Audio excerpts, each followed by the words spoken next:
Hey, what's up? For today's video, maaga nga pala akong gumising at para maghanap ng kabuting mamarang.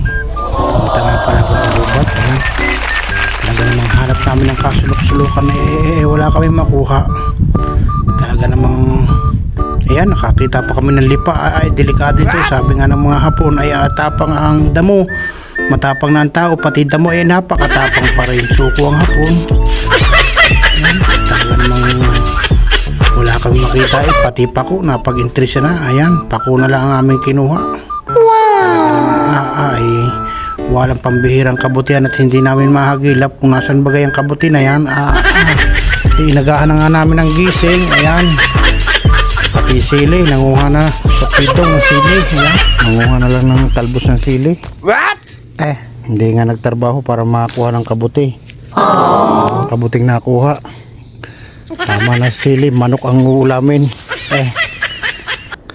Shoutout nga pala sa mga followers ko at sa mga viewers ko. Ayan, kumakain ba kayo ng ampalaya? Ay napakapait niyan. Pero pag ako nagluto ay walang pait yan. Kami ngay pauwi na. Ayan, pauwi na nga pala. Shoutout nga pala sa mga viewers at followers ko. At sa mga hindi pa nakapalo, follow nyo po. Kauwi na at wala man lang nakuha. Ay, ako.